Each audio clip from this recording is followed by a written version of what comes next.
Hey, Brandon. Hey, Hannah. What's crack-a-lackin'? What's new? Well, there's a lot crack-a-lackin' because Excellent. I just attended a Taylor Swift worship service. I'm sorry. No. Also, what? Yes. There's a lot to say no about. There's plenty to say yes about. Okay. So this is Coral Gables Congregational UCC. They Located where? in Coral Gables, Florida. Oh, okay. Okay. You were in Florida road tripping? I was not road tripping. I was fully online. Oh, okay. The plot thickens. Yep. There are layers. Layers in Coral Gables, Florida. So I was watching one Sunday morning, and every Sunday after Easter, they do a gospel according to blank, and they choose a person, a celebrity, an artist, musical artist, and then they use all their music throughout the worship service.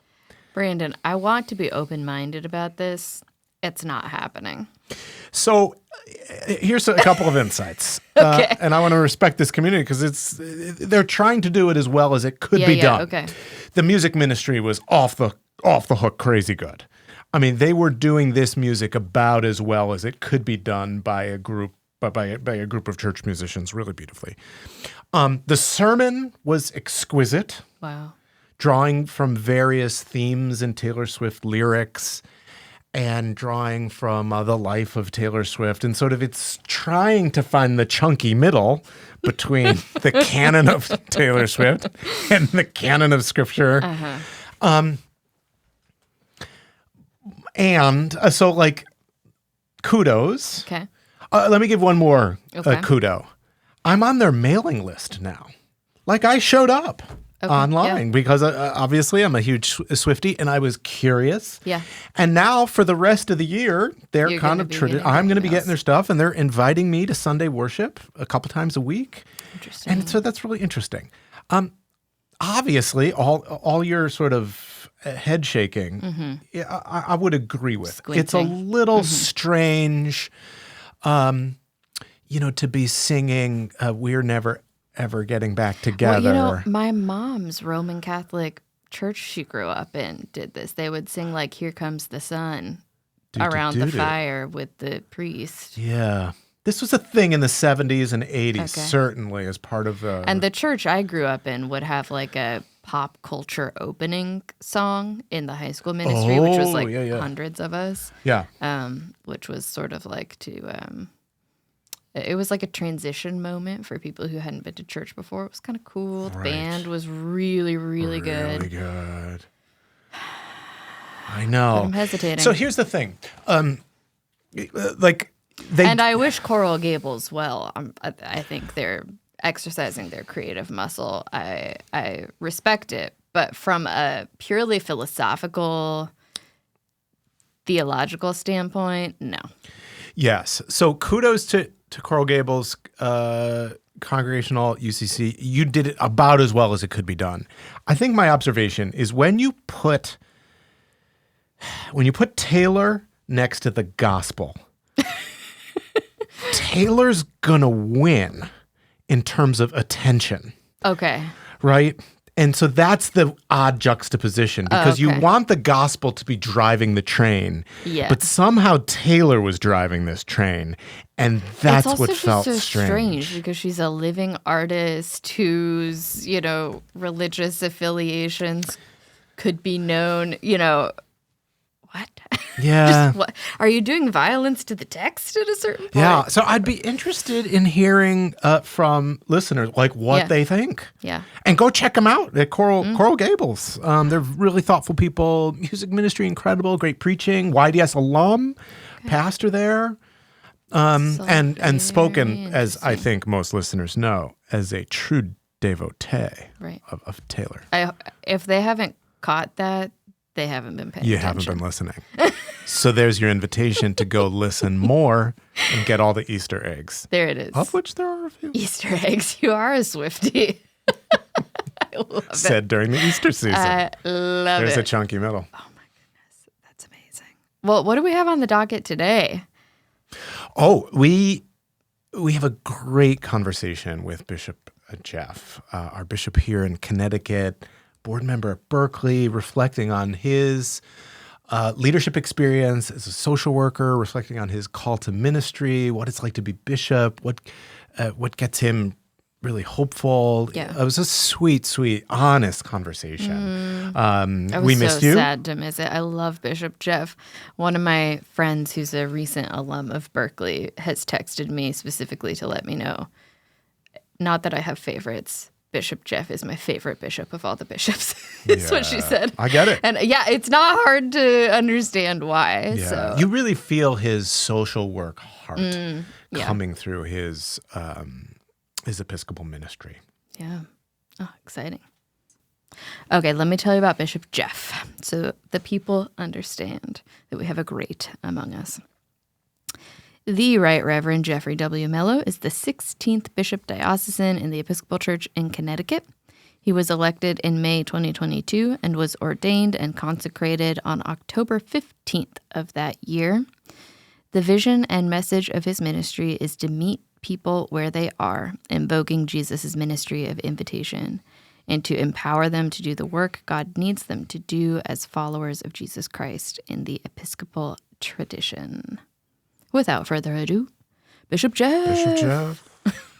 Hi, I'm Brandon Nappy. Hi, I'm Hannah Black, and we're your hosts on the Leader's Way podcast. A Yale podcast empowering leaders, cultivating spirituality, and exploring theology. This podcast is brought to you by Berkeley Divinity School, the Episcopal Seminary at Yale. Bishop Jeff Mello, welcome to the Leader's Way podcast. We're so thankful that you're here. Oh, I'm glad to be here. Thanks. You are the bishop here in Connecticut.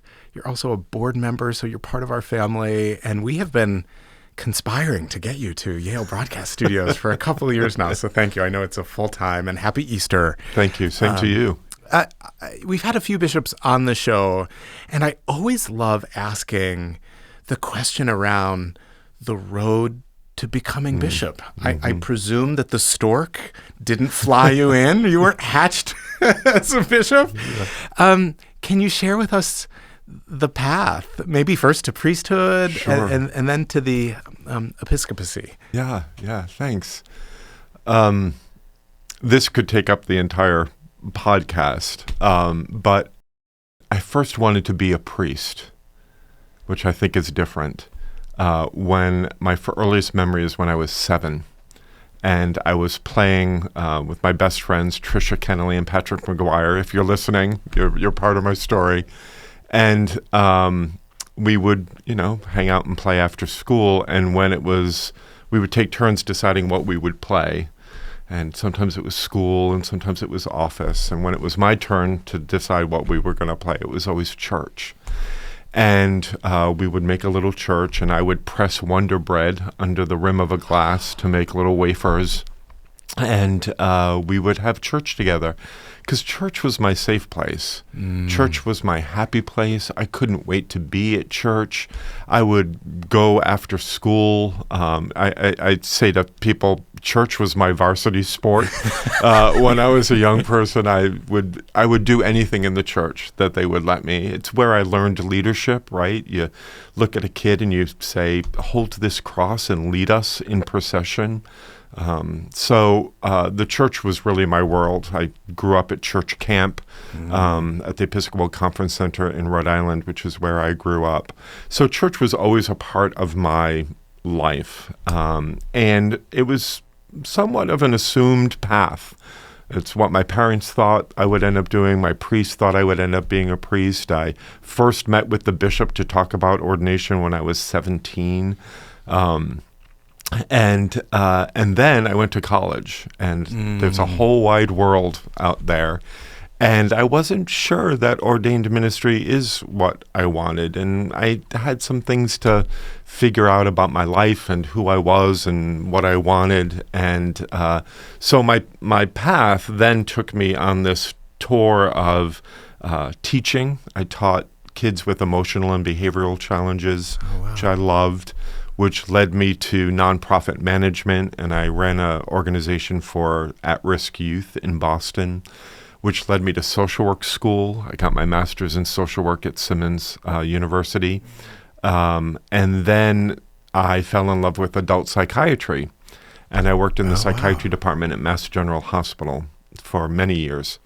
And I realized that what I was doing that whole time was trying to piece together a ministry without having to go into ordained ministry. So a little bit of teaching, a little bit of leading, a little bit of organizational development, right? Healing, all of that work sort of around it. And it wasn't until I returned to the church. I had stepped away from the church for a good season and started going back to church when most people go back to church, which is when my husband and I had a child and wanted to raise him in the church. And we went to a celebration of our rector's 10th anniversary. And is this still in Rhode Island? No, thank you. This is now in Boston, in St. John's and Jamaica Plain, Boston.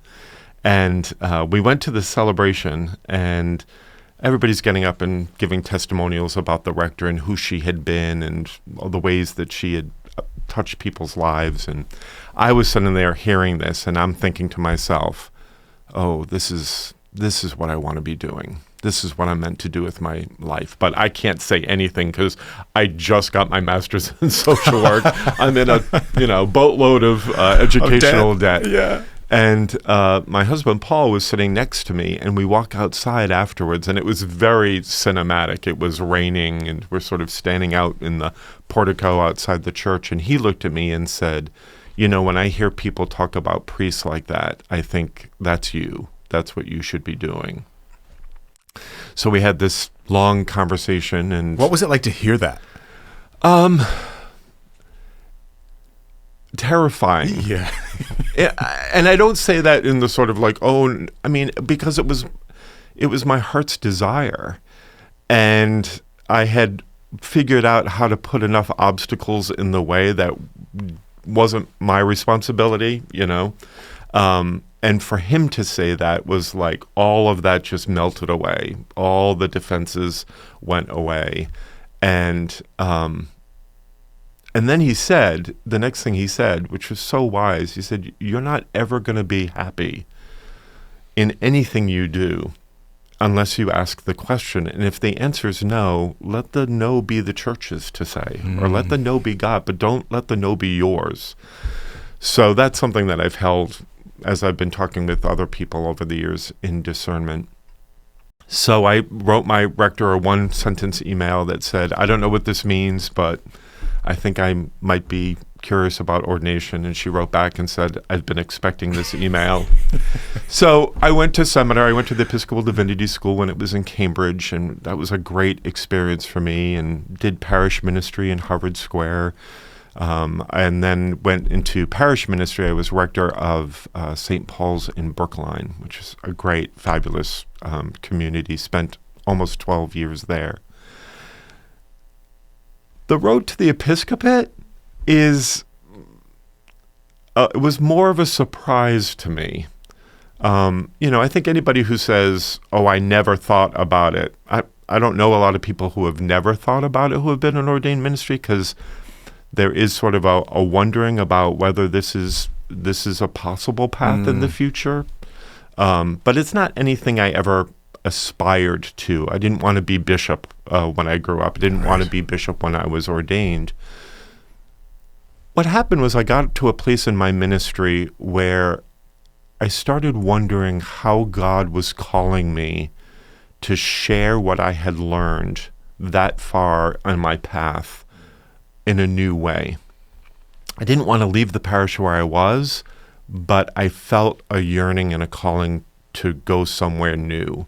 I was also fairly aware that the parish I was serving was going to need somebody new in the next 5 years. Like we had walked a beautiful journey together, but I think it's good for a congregation to have somebody else come in and take the next step. So I do what a lot of people in discernment do. I was on the job board on Episcopal News Service, and I would look at positions coming up, and I would think, no, that's not right, or no, that's not right. And then a bishop profile came, and I thought, well, that's probably not right yet, but it would be a good exercise for me. And when I read the profile for the Episcopal Church in Connecticut, I thought, oh, this might be it. This might be the way that God is calling me to figure out both what gifts I have to bring to the church in this new way. But I'm also a firm believer that God brings us to where we are in our lives of faith or in our vocation for our own transformation, right? As much as for anybody else's. So it wasn't just what can I bring to the Episcopal Church in Connecticut, but how would being the bishop of the Episcopal Church in Connecticut help me become more of who it is God is calling me to be in my life? And it seemed like there was a really great overlap there. There was one line in the profile that said, we're looking for a bishop who will help us unleash our passion for Jesus Christ. And that's what sold me, because I thought if there's an Episcopal diocese, particularly in New England, right, in 2022, that's being explicit about their desire to unleash their passion for Jesus Christ, I thought that's something I want to pay attention to. So for listeners maybe around the country or even more from around the world who might not know what Bishop Jeff is pointing to, the kind of frozen chosen experience of the Northeast. So I am a native nutmegger here from Connecticut. And it's hard for us to be passionate about even the things that we're passionate about, right? To demonstrate that outwardly. So I could appreciate why that would catch your eye. Yeah. So, just one on what you said. I think that's very true. I think what I have found is that people are incredibly passionate. Talking about it is a whole nother matter. Hard. So it's not that people aren't passionate. It's folks are longing for ways to be open about that and to be able to talk about that and share that and get that fed. Oh, right. It's as if we're waiting for someone to grant us permission to let it out. That's right. Yeah. For longtime listeners, they won't be surprised by this question because I'm perennially curious about questions of discernment and calling. And I'm thinking especially for our maybe potential seminarians who are flirting with seminary or maybe running away from seminary and are finding themselves running away from this call over and over.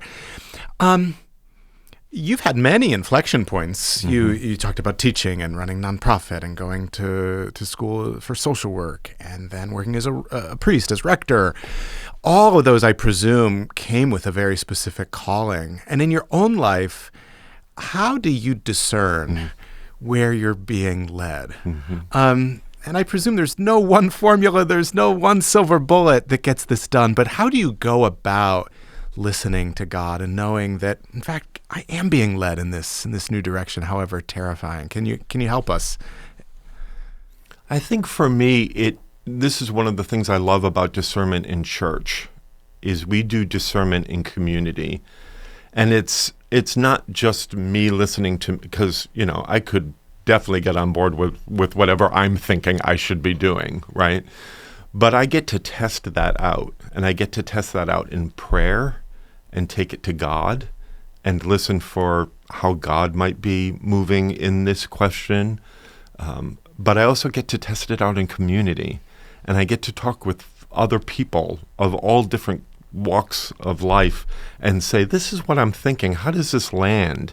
And it's the Venn diagram for me of that discernment where all of that overlaps. And ultimately for me, I think it comes back to what I said earlier, which is where is God calling you? Where is God calling me so that I can be more of the person that God created me to be? Because I think that's the goal, right?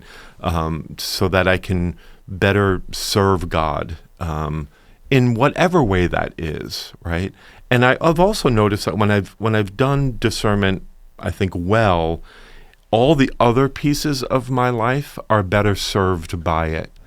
So I was a better priest because I lived into my vocation as dad and husband. I was a better husband because I lived fully into my vocations as priest and dad, right? So, and when one of them was suffering, when I wasn't paying attention to one of them, the other two would suffer as well. But I think sometimes we get in our own heads and we're convinced we know this much of the puzzle, right? And that's how we base our decisions. I'll never forget when I was in discernment in the parish and back in Jamaica Plain, and one of the members of the discernment committee in my parish was giving me a ride home, and we were talking and we were talking a little bit about my story of having always wanted to be a priest. And I said, yeah, it's just, I just never thought much about it because, of course, doesn't everybody want to be a priest when they grow up? And he pulled the car over and looked at me and said, no, Jeff, not everybody wants to be a priest when they grow up. And it sounds so obvious, but it was a learning. Like, oh, this is a particular calling on me, that this isn't just something to be dismissed because everybody thinks it. Yeah. Yeah, it's that old notion of asking the fish about water. Right. It's just there. It's given. It's taken for granted. Exactly. Yeah. And so you mentioned your journey through social work, and I wonder, gosh, how this impacts your ministry, how your leadership, your priesthood is inflected by this training. It must come into play all the time. And I wonder if you could reflect a little bit on that. Yeah, I am so grateful that my path took me through social work, both the training and the work, because I use it every day in my ministry. I used it every day in parish ministry. I use it every day as bishop in the church. And I think for me, I think there are some obvious connections, sort of understanding human behavior, understanding systems, understanding family systems, all of that work when you're working with a large organization and how that tends to come to play. So that's true. But more than anything, what I appreciate about the social work discipline is the holistic approach to the person and the 360-degree lens that I was formed in using when I was sitting across from someone who was experiencing something in their lives. So they could come in with issue X, but it was never just issue X. It was, what are your supports? What's your health like? What's your living situation like? How does your past inform your present and how you think about your future? So I've really appreciated that much, that sort of richer approach to looking at something, because that's what we're called to do in ordained leadership all the time. In leadership in the church is something pops up and it's easy to sort of look at the thing and say, this is the issue. But if we can take a step back and say, let's look at all of the things that might be informing this, right? When people ask me about the future of the church or church decline, that's a much harder answer for me to come up with because I need so much more information, right? Tell me, where is the church? Right? What is the surrounding community like? Right. What has the history been like? Tell me about trauma in the parish. Tell me about past leadership. Tell me about health and vitality. Tell me how they understand themselves to be church. Tell me about their relationship with Jesus and how they're called to be followers of Jesus in the world. It's a much more complicated question that I think sometimes we oversimplify. And it's easy to look at a graph and talk about trends, and I think that has a place. But the other thing I will always say to a parish when I'm with them on a visitation is, if you are St. Swithin's, don't try to be St. Gertrude's. That job's already been taken, right? That's what we say to individuals. But with parishes and with faith communities, I think sometimes we can say, well, there's a cookie cutter approach to this. There's a right way of being church. And there's no right way except the right way for St. Swithin's or the right way for St. Gertrude's. And so walking alongside them with that social worker lens about let's talk about all the things that are going on here.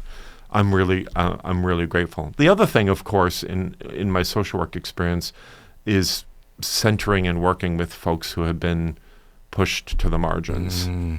And that was another sort of journey that got observed. My dad actually noticed it before he died. He said, you're always seeking jobs. Well, the way he put it is, you're on a journey to always make less money than the position before.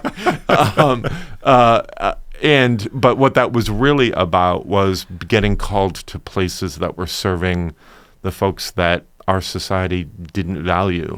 And so there's not money in serving, right? So that's our teachers, that's our aides, are all the folks who are right there with the people that who Jesus might call, the least of these. I found myself more increasingly drawn into those spaces. Even in the clinic where I worked, when a new client would come in, if there was somebody that none of the other clinicians sort of were wanting to take onto their caseload, that would tend to be a person that I would want to work with. And I think that informs how I move through my episcopacy. Yeah. This is such a gift, this systems thinking. At some point I'm going to get a T-shirt for my wife who works in public health and in some ways an allied field to social work, thinking systemically about various problems. It's the system. Right. Right? So all these individual problems, all these specific hardships really are multifactorial, right? And so I presume that new leaders fall into this trap of thinking narrowly, because in some ways it's overwhelming to think systemically. And I wonder, as you look at leaders, because you're a leader of leaders, what are some of the other skills, capacities, in addition to systems thinking, that you see as necessary to lead at this really challenging moment to be a leader? I mean, I have such respect and compassion for leaders who feel this call right now, because it's not easy to lead. So as you look at your new leaders, your more seasoned leaders, what are the capacities and skills that you're helping them to develop at this moment? Yeah.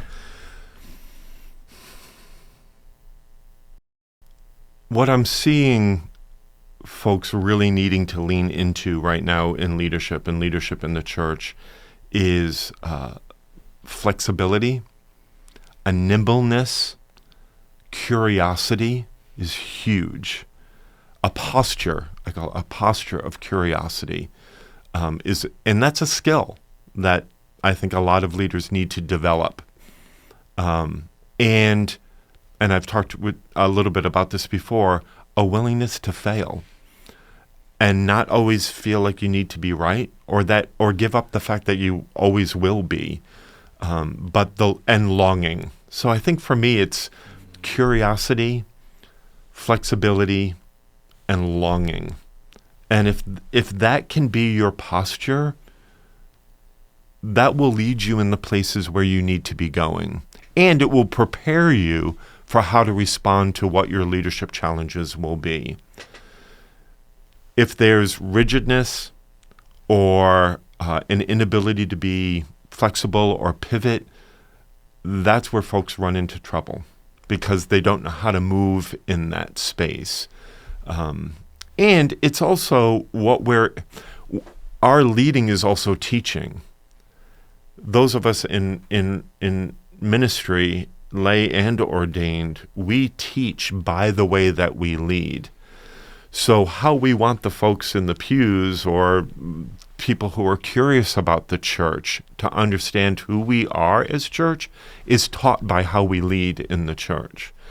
So by modeling flexibility, by modeling curiosity, by modeling a willingness to fail, which is another way of saying willingness to experiment. People don't like it when I say willingness to fail. It can make them nervous, but it's a willingness to experiment. And that's also it takes us back to discernment, right? Try it. See how it goes. And if it is of God, if it is what God is calling you or your community to do, you'll see it. You'll know it. Doesn't mean it's going to be easy. It could be the hardest thing you ever do. And you will know it in your spirit, in your soul, because it will feed you in a way that things that are not of God, I think, don't feed us. Mm-hmm. I think this is one of the beautiful aspects of the Episcopal Church. Is it's a space of curiosity. It's a space of openness. It's a space that's trying to be radically inclusive and create the conditions where something new can continue to happen.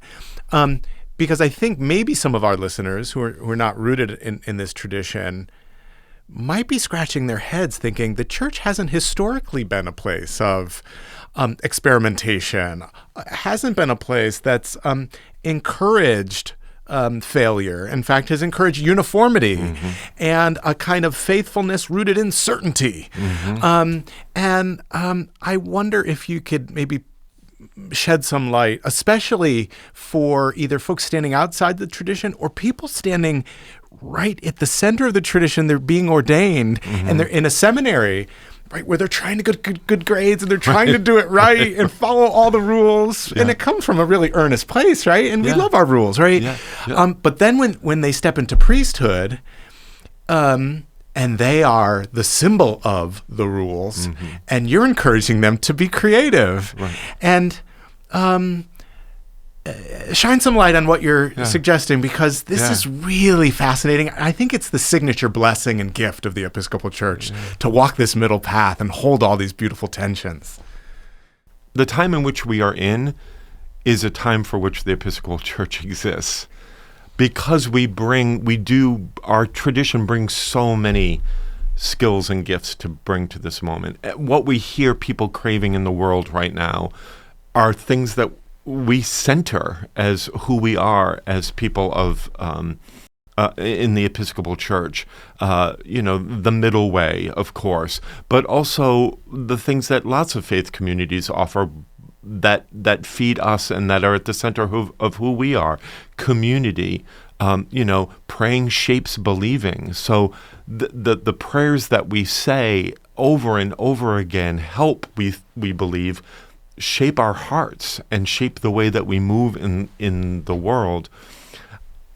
I'm an Episcopalian because of the rules. I like to be told this is how it goes, right? And this is a conversation about law, right? And what the law was meant for. The law was a gift to say, here are the guardrails. Here's the container.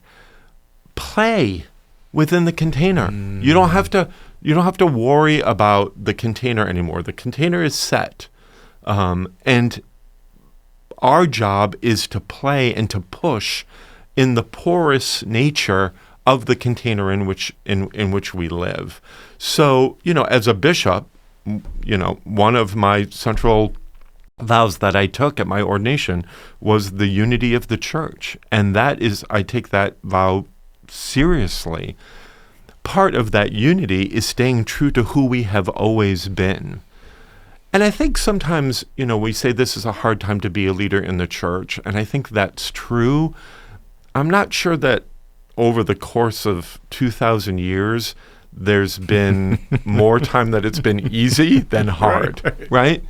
Particularly if the church is going where it needs to be. It almost by default, by its very nature, is a hard time to be a leader, because God is constantly calling us into the hard places of the world, in the broken places of the world. If it's an easy time to be the church, we're probably not paying attention to all of the things that we might need to be paying attention to. But all of these gifts have been there since the beginning, right? And I think depending on what's happening in the world, we lean more or less into these gifts. And let's be frank, a lot of this is harder.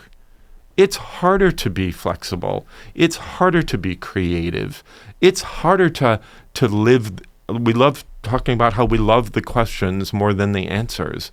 But you know what? There are some days when I wake up and I'm like, just give me the answer, God. I want just the top 5 rules for the day. And that's not always been something that we've embraced. But I think culturally we're seeing that play out right now, right? Is that what folks are leaning into is certainty and rigidness. Yes. And Jesus led a ministry of come and see, right? Be transformed. Jesus didn't always give the answer. Jesus made it possible for folks to find the answer in him and through him, but it was a lived answer. It wasn't a checklist. Mm-hmm. So I think all of these things that we talk about as gifts of the Episcopal Church, I think one of the things I forget, because it's the water in which I swim, is that the best parts of who we are and who we have always been have come out of these gifts. These are not new. We do not cross our fingers behind our back, right? This is gospel. This is scriptural. This is based in years of tradition and critical thinking and theological discourse. This isn't just the new, latest, greatest, thought bubble. And that's what keeps us tethered, and that's what keeps us in community. So it's that balance of how can I be creative within the container that I've chosen. That's the other thing I would like us to claim more. Like I've chosen this, right? I've chosen to be an Episcopalian. I've chosen ordination. Now all of that I believe is undergirded by a sense of call. But that chosenness, that agency, and I think that's one thing I'd like to come back to around the systems thinking, because that's not either or either. It's not all only system, and it's not all only individual. But how do we help individuals and and whether that individual is a person or, let's say, a faith community, find agency within the structure of the system in which that they are either being helped or harmed by, right? So when we say it's the system, I agree. And looking at our systems and unpacking that and critiquing them and restructuring them is critical and important work. And helping individuals find agency within that, I think, is huge. To say, there's creativity for you here, right? God is speaking to you, calling to you, loving you within the system that we're all existing in. The Roman Catholic theologian Michael Himes used to say the most interesting word in theology, and maybe even in all of life, is the word "and." Holding these paradoxes. And this is the creative genius of the Episcopal and Anglican tradition, these holding of tensions, whether it be systems and individual, as you said, or the groundedness in tradition and the creativity. We need both. I mean, in any artistic pursuit, we start by rooting ourselves in a tradition, in certain rules and certain techniques and certain skills. And we never completely throw them away. That would be chaos. Or even in sports, right? There's a boundary. We play soccer on this field. It's not an infinite field. We don't play outside the stadium. We play inside this. And, there's certain rules. And then there's a certain amount of open creativity. Same thing for cooking, any skill, right? Holds these things in tension. We're also not all things. And there's some humility in the boundary too, right? Which is to say, well, why can't we do this? Well, that's not who we are. That's who this other group or this other tradition is. And that's their call. So let them, like that. We don't have to be all things to all people all the time. But we can get, and I think parishes do this. I think a lot of clergy try and figure out, how am I super clergy, where I get to be all things to all people all the time, and you can't, right? You can lean into your gifts and then figure out, how do I supplement the parts of this ministry that I'm called to that I don't feel as gifted in, or that doesn't feed my soul in the same way. But I think that's the other thing that folks coming into ministry often we have to disavow them of, and it's about failure too. It's because you're either going to acknowledge your limitations and live into them and embrace them, or you're going to try to ignore them and then fail spectacularly and be taught that, right? And so, I mean, you mentioned failure a couple times. I wonder how you work with, in your own leadership, the kind of maybe twin sibling of failure, and that's disappointment. Either in something you're really excited about that doesn't come to pass, or you're working with, some of your priests who were excited about something and that didn't work out, or, to be in the church is to be filled with lots of gratitude. I mean, there's so many blessings that we get a front row seat to as people in ministry, and we equally have a front row seat to disappointment as well. And I wonder on your path, how you work with that.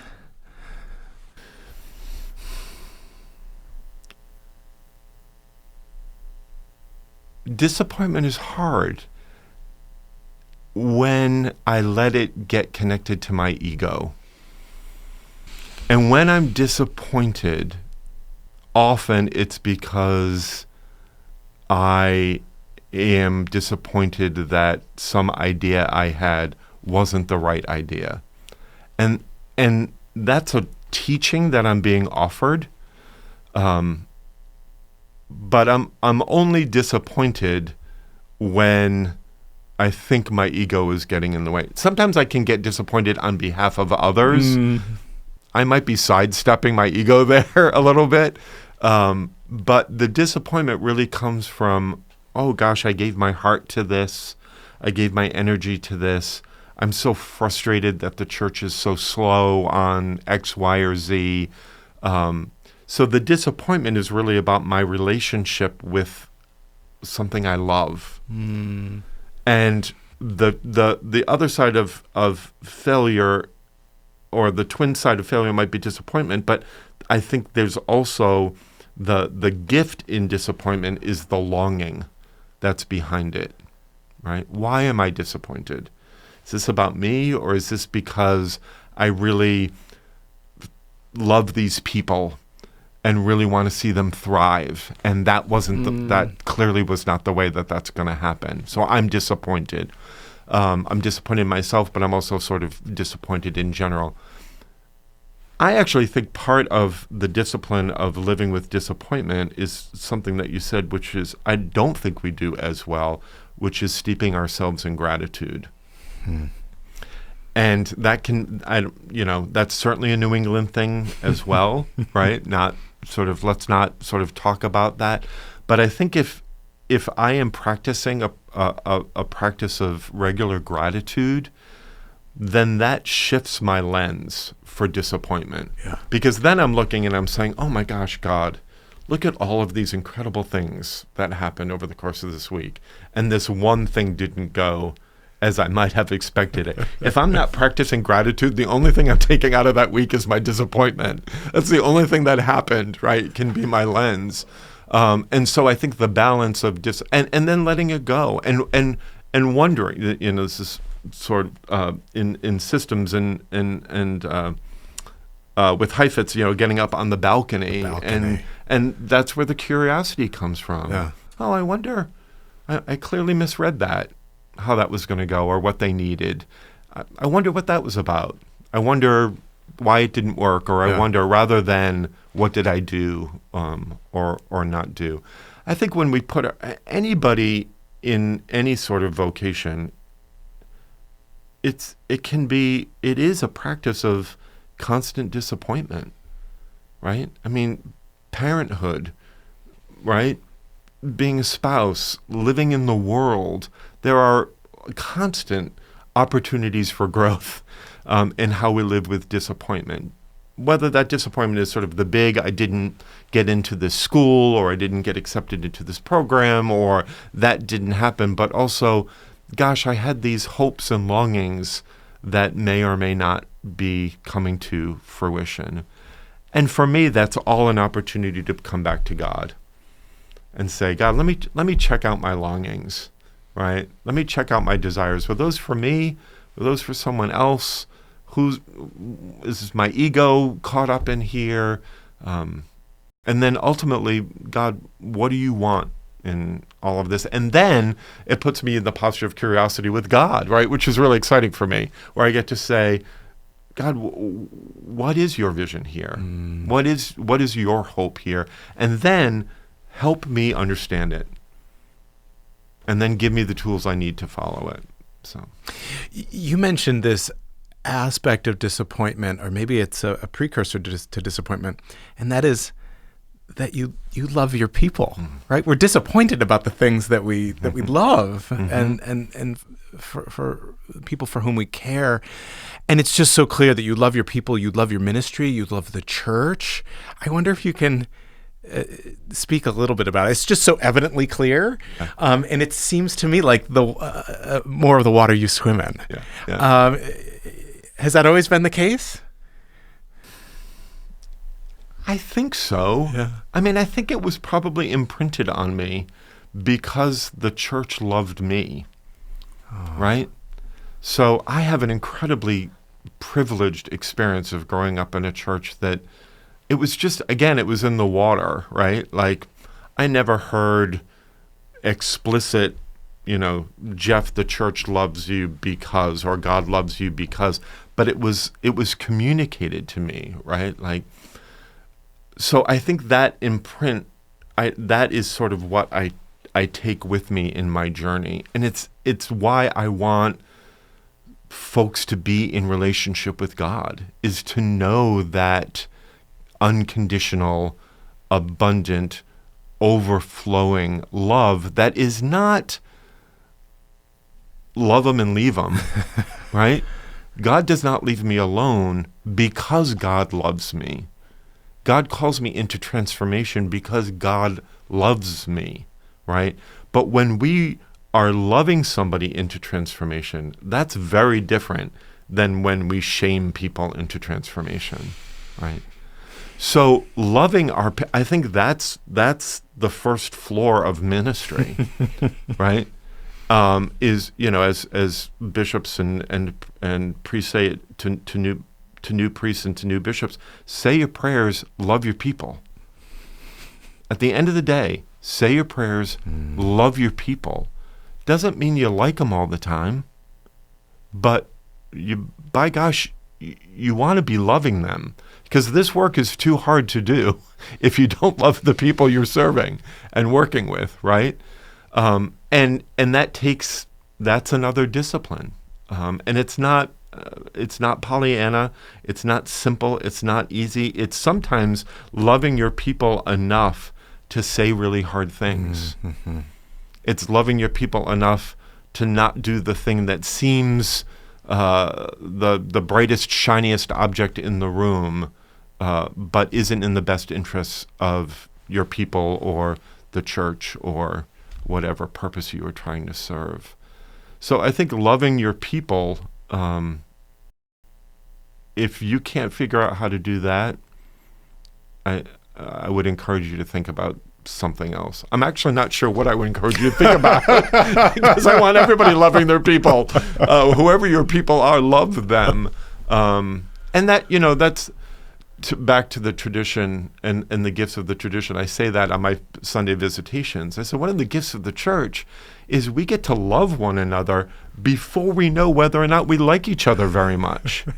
I find that a great gift, because that means on a Sunday morning when I'm with the parish, I walk in, I can love them. Yeah. And then we can figure out, how's this conversation going? Right. Do we agree on certain things? But that's not the first purpose. Right. The first purpose is to love one another, right? It's funny, when people say the tradition in a cold or feisty or critical way, it's that part of the tradition that they don't like. Right. But love one another is the tradition. Yeah. That's the tradition. I think we have that on. We might have that in from a good source. Okay, so let's lean into love one another in the tradition. We have a new segment that our wonderful co-host, Dr. Hannah Black, is going to bring to us.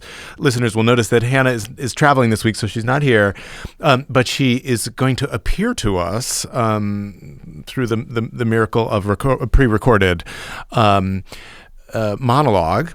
And she's going to describe a bit of a leadership challenge for us. And you, with your wisdom and experience, and you may lean into your social work degree here, we're going to ask you to respond and help this anonymous listener reflect a little on this particular leadership challenge. Hey, Bishop Jeff. Hey, Brandon. I am here to introduce today's Golden Retriever game, where we like to keep things a little bit light after maybe our conversations haven't always been so light. So today, I'm introducing you to a game I'm calling Leadership Fail, where we read a story that an anonymous listener has written in, and we ask you to be the judge. Who was in the wrong? What bad decisions were made? And maybe most importantly, what should happen next time? Or in an ideal world, what would have been better? Okay, so here is today's leadership fail. Once I was a student resident at a campus ministry, and the priest demanded I and my roommates cancel all our out-of-town weekend plans in order to work an all-day fundraiser at the church with 2 days' notice. As the priest was also our landlord and a generally scary dude, we obviously couldn't say no. We found out that while we were told the proceeds of the fundraiser went to buy nice soap for the homeless, the nice soap in question was purchased with the funds raised from the rector's adult child's multi-level marketing scheme. The rector's adult child also happened to be in charge of student ministry. So what do you think? We've got a priest asking student residents at a campus ministry to cancel their weekend plans with 2 days' notice to do a fundraiser to buy nice soap for the homeless. And it turns out the fundraiser is really to buy nice soap from the priest's child's MLM to then give to the homeless. I want to know what you guys think. Who, if anybody, was in the wrong? Should anybody have done anything differently? And in an ideal world, what would have gone down? Thanks. Can't wait to hear your answers.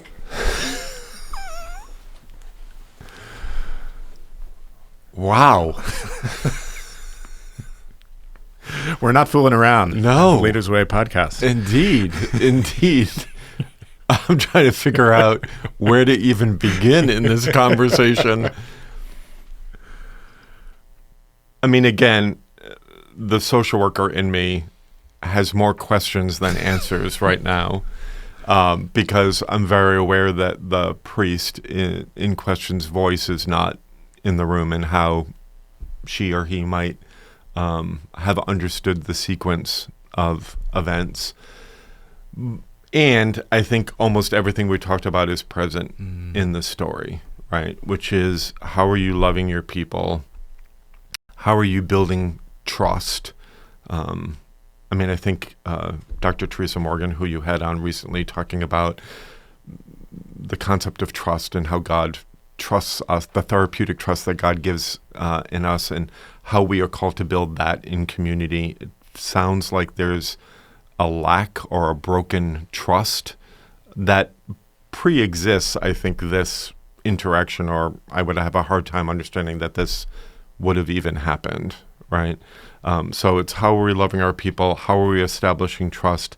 And how are clergy thinking carefully through our complicated existences in our ministries? Because that's a constant discipline, right? The fact that I have an adult child who sells soap, and we want to raise money to buy soap, that could very easily look like a no-brainer, everybody wins kind of situation. But what happens in that, and what we heard in this story, was, again, a shattering of the trust. And it calls into question, or could call into question, the motivation for the whole enterprise. And so I think that that is one of the things that, working with clergy and working with leaders in the church, maintaining healthy boundaries is as much in a critical discipline as anything else we've talked about today, and understanding that sometimes our what we call in safe church or safeguarding part, dual relationships can often lead us into pretty sticky situations where we're trying to achieve more than one optimal goal, right? Sounds like somebody was trying to be a good parent and do some other things, and probably suffered and disappointed at multiple levels. So I think that there much of, if anyone was in the wrong here, it probably happened long before this story ever took place, around what is the relationship between this priest and this community who lives on the property. How do they understand their relationship? There are certainly times in the church where folks are called. I mean, if you're getting into ordained ministry, a very real thing to wrap your mind around is that long anticipated Saturday morning jaunt with the family that doesn't happen because of the last minute you need to be at the hospital, or the family vacation that gets interrupted, or all of these things where our ministry, when you are living a ordained life, when you have chosen to put yourself under orders, right, which again is a privilege and not a right. Ordination is a privilege, and not everybody gets ordained. But when you do live that life, you do put yourself under some understanding that this part of who I am will impact other parts of who I am. And it's not the 1950s understanding of how a family of an ordained person is like my husband never poured tea and was never expected to. That's a gender role benefit that he was never asked. But it does impact the systems, and it's a systems question too. So in this situation, that's a question for me, is how was this priest able to understand both the boundaries and the limits and the impact of multiple roles and multiple vocations, and trying to be good at all of them. And again, as I said, maybe not living up to any of them as much as they would have liked. And I'm really curious to hear what the priest would have to say about this, and to know that it, for the folks who were asked this, is there permission, is there safety, right, to ask the question? Because again, right or wrong of this situation, it's a larger system maybe question about what is the safety, what is the boundaries, what are the expectations. As you look out into the world, Bishop Jeff, what makes you hopeful? There is every reason to hope right now. And I think what happens sometimes is, in the clinical world, in narrative work, we talk about thick stories and thin stories. And the thin story is sort of, there's no reason to hope, or nothing is right in the world, or the world is on fire, right? And for lots of folks right now, it sure feels like that. But that's not the whole story either, because there are people feeding the hungry. There are people marching in the streets. There are people standing up for others who might not have agency or voice. It's happening all over the place all the time. We couldn't count the number of people who are working toward the dream of God in the world right now. That's not what gets our attention. What gets our attention, what we used to say sells papers, or I guess now we would say, clickbait, is all the things that are wrong and broken. But what I see everywhere are people in small and really big ways finding their voice, putting their feet and hands in service of God and of God's love, for the world, and I'm seeing things shift and change. I'm seeing small parishes that have 10 people on a Sunday who are doing incredibly faithful ministry and are connected to the community and are serving their neighbors and are worshiping God in beautiful, glorious ways. And I'm seeing packed churches on Sunday mornings with all sorts of new people who are coming in post-pandemic, or they are of the generation where they were raised to figure it out on their own, and they're coming in saying, I don't have a foundation. So what gives me hope is endless. And, this might sound like what a bishop is supposed to say or what an ordained person is supposed to say, but, when we're recording this, it's Easter week. What more reason do we have to hope than the empty tomb?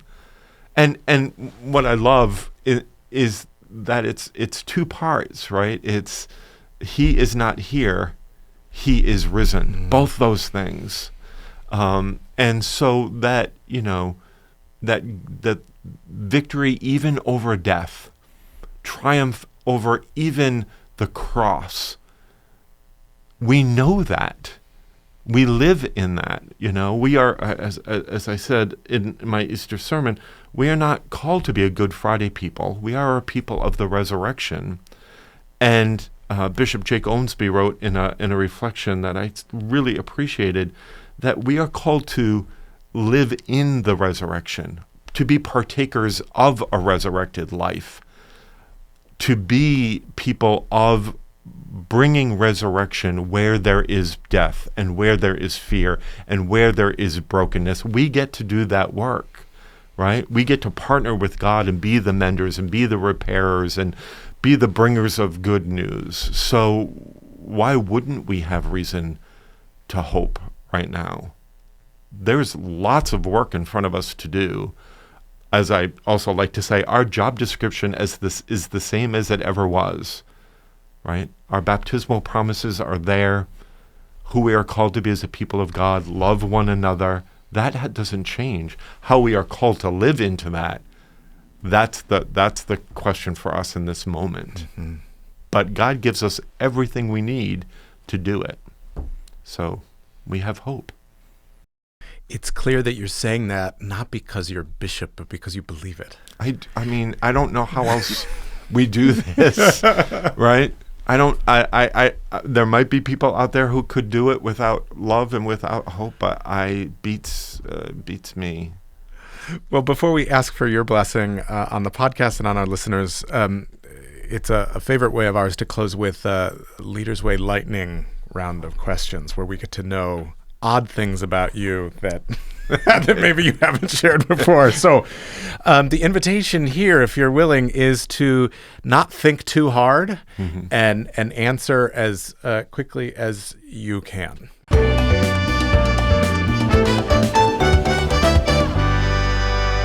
Weirdest former job? I was Chuck E. Cheese. You heard it here first, I imagine. Was Chuck E. Cheese in high school. Wow. Yes. That's amazing. Yes. I will suppress any follow-up questions to this one. Favorite go-to snack? Reese's Peanut Butter Cups. Oh. Strangest thing in your refrigerator? The crunchy chili paste from Trader Joe's. Oh, I love that. Bad habit that you're willing to share? Bad habit that I'm willing to share. Probably goes back to the Reese's Peanut Butter Cups. I spend more time than I would like on my phone. Who plays you in the movie version of your life? I've been mistaken for Tom Hanks before.